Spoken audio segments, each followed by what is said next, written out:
Hey folks, Rob here, breaking another unboxing, and this time we got Holland 44, just arrived in my hot little hands from Noble Knight Games.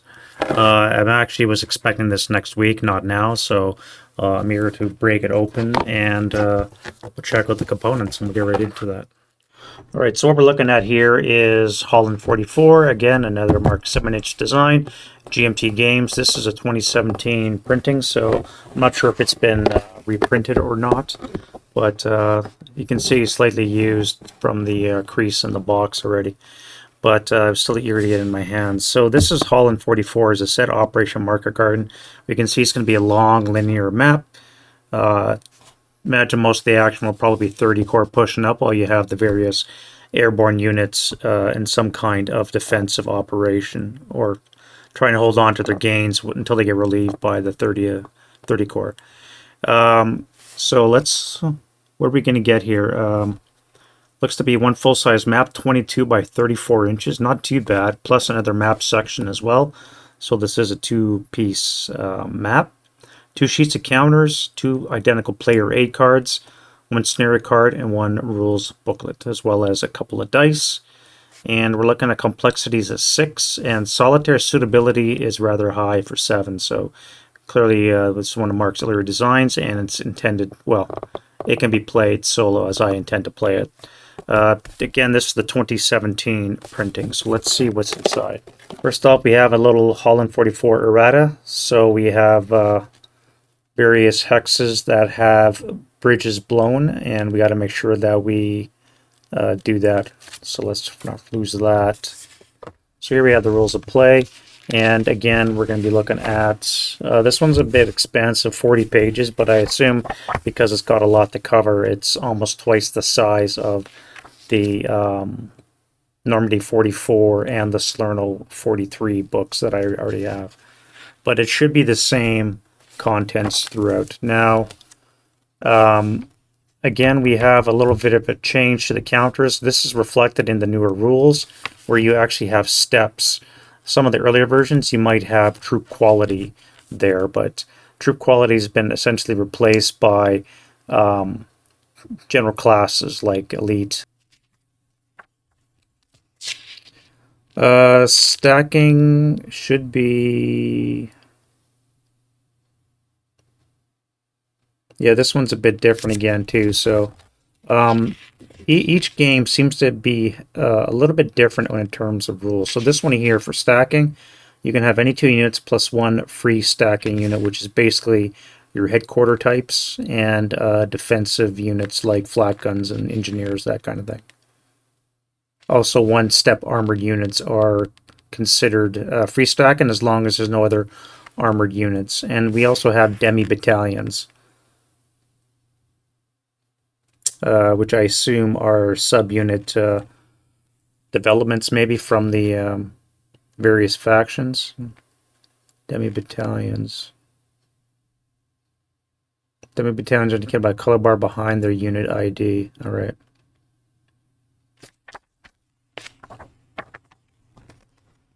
Socks and Zoc bonds, typical diagrams. Combat basics. This should be similar to most of the other games. It's probably going to be a very good mixture of attacking and defensive by both sides, because the airborne will be defending after they've attacked. The Germans will be attacking the airborne and defending against other allied forces coming up the main road.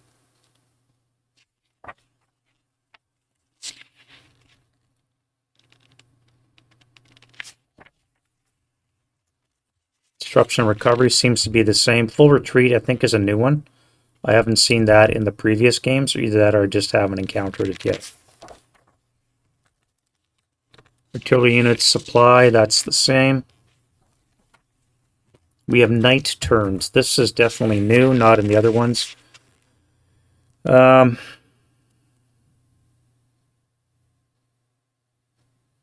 Interesting.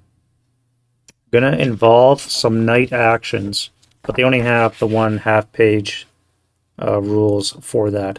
Looks like it's going to be primarily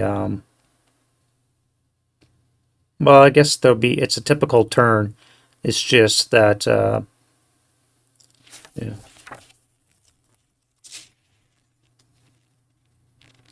We can merge units together that are broken down.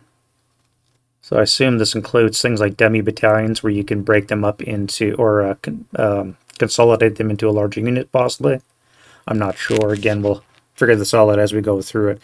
There's going to be a lot on airborne landings, given that you have at least 3 different divisions that are landing. Not to mention, it also has rules for the Polish Airborne Brigade as well. So there's going to be a lot of airborne operations required for this.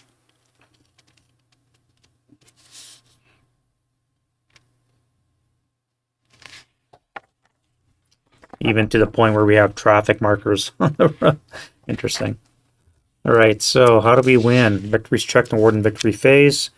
German win the game if during any victory check phase the allied player has not yet achieved his victory conditions, and he has completed, and he accomplishes one or more of the following objectives: accumulate 12 VPs, or eliminate or force the removal of all allied units from the north side of the Lower Rhine. And the Allied needs 10 or more VPs and at least one non-airborne unit north of the Lower Rhine in order to win. Interesting. Nice little section on hints.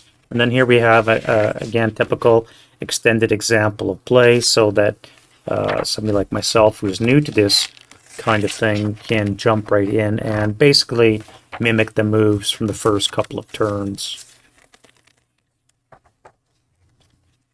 All right, and this one even covers a turn too. Then we have designer notes, and here's a summary of some of the important rules that will, this is really nice and handy, again, for somebody like myself that's just new, a one-page summary of stuff that's important to remember. Well, page and a half.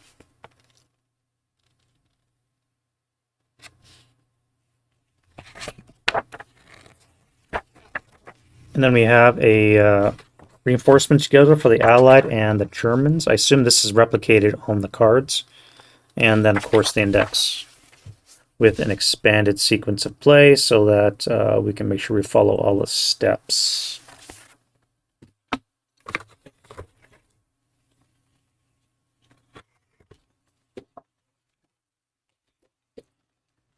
So here's 2 copies of the player's aid card, which includes the CRT, as well as on the back we have the terrain effects chart, and of course a bunch of other various tables. Now this is the older format. It's a little bit more color-coded than the black and white, but again, the newest version has all the successes at different color, different base colors, so it just color codes it a little bit better, a little bit more obvious what you're getting.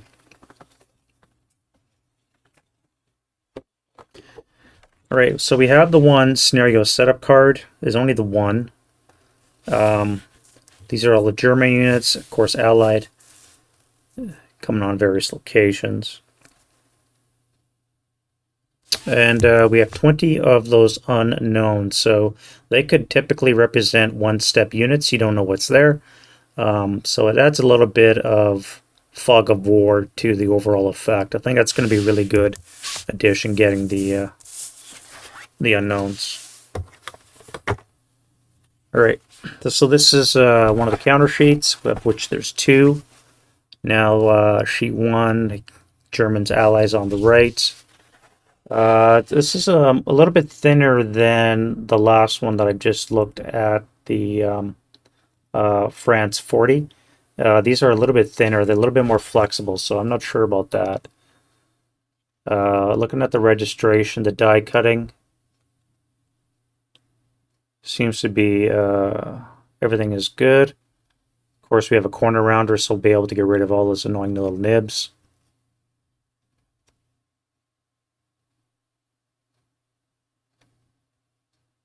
Yeah, looks to be good there.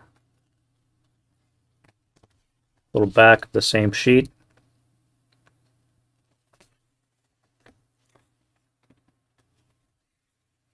Here we have sheet number 2. So this is going to be some various system markers as well as overflow of extra units.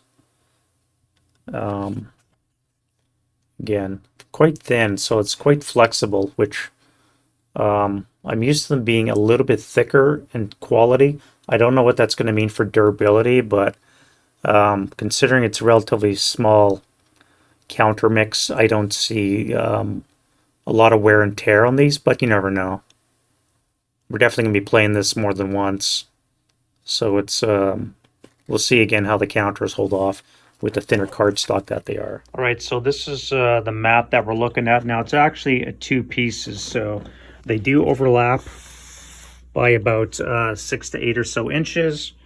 You can see the top half nicely overlaps the bottom, and I guess the top half would more or less be for a one of the scenarios. And let's zoom in on again some of the detail, just the clarity of the maps. That's going to be some interesting terrain to go through, all that swamp.